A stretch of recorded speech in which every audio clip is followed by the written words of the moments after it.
Good afternoon, class. In today's video, what I wanted to do was to go over a magnetism problem from Magnetism Problems Part 1. This will be a two-part problem, mostly because I'm going to deal with numbers 21 and 22 in this.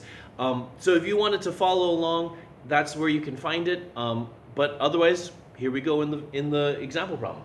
So we've got an aurora borealis with a force of 1 Newton. It's got a charge of 1 Coulomb, and it is moving at 12 meters per second. What is the magnetic field that is governing this aurora? So that's a good question. Let's go find out the answer. We're going to use the equation F equals QVB. And so all I'm going to do is I'm going to take all of the given information, right? I took that word problem and I condensed it into just F, Q, V, and B, and so I have my given information. I'm going to plug it in, and then we're going to go for it. So here we go.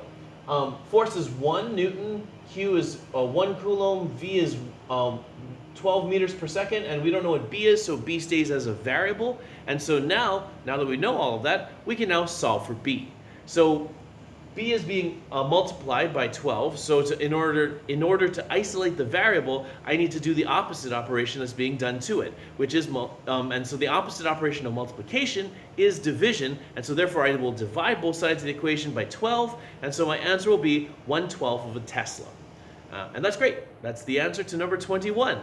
But number 22 is going to be where things get a little bit more tricky, and I think that's where probably more people will get stuck. So I wanted to take the time to go over it, to build it up from first principles and equations, putting them together so that when you actually look at this, it hopefully will make sense, so that when you do the next set of these problems, which is going to be all the time throughout this homework packet, at least you won't be it won't be like a mystery of where all the numbers come from. What equation did I use to actually balance everything? So I wanted to show the whole breakdown of that. That way, when I plug my numbers in, it's not a mystery as to why my answer will be at the end no.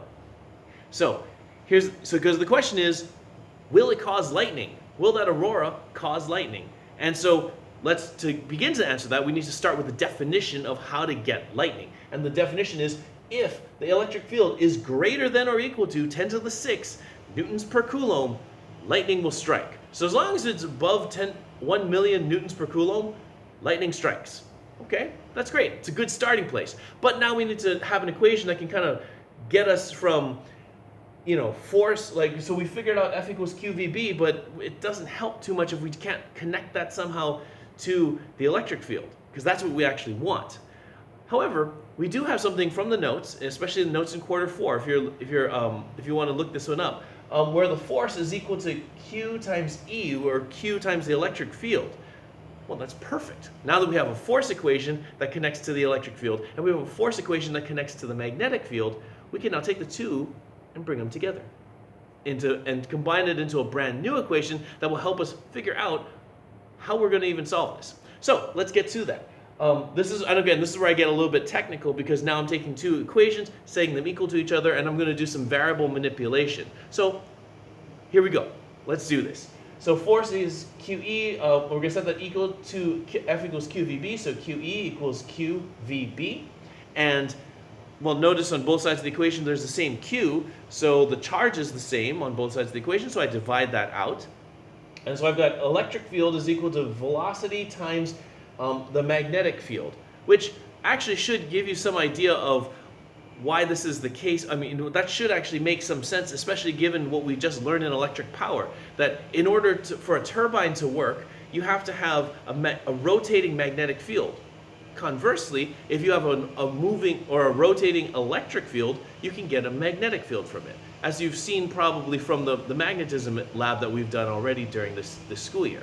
So this is where you can find the justification, I guess, mathematical justification for those physical results that we see of generating electric fields with magnetic fields and magnetic fields with electric fields, and all that's required is to either move the magnet or move the wire within the magnetic field. So both of those ways are legitimate and have a mathematical and physical basis.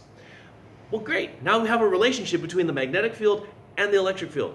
Perfect. So now what do? We take the answer that we got from the last problem and see if that actually gives us the result that we need. So we plug in our velocity and our magnetic field from the last problem, which was 12 meters per second and 1/12 of a Tesla.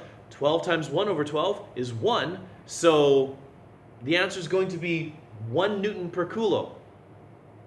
That's not 10 to the 6 newtons per coulomb. That's actually far less than that. It's not greater than or equal to 10 to the 6 newtons per coulomb. So therefore, the answer is no, it will not strike. Lightning will not strike. So that would be the extended version of how to solve this. Do you have to do all of this pre-work before every time? No, but you can start with E equals V times B, plug in the ideas or the given information from the last problem, and then you can answer the question from there and figure it out whether or not lightning will strike because of that aurora borealis moving in the way that it is. So that concludes how to solve this problem for magnetism. Good luck in your studies, and may the force be with you.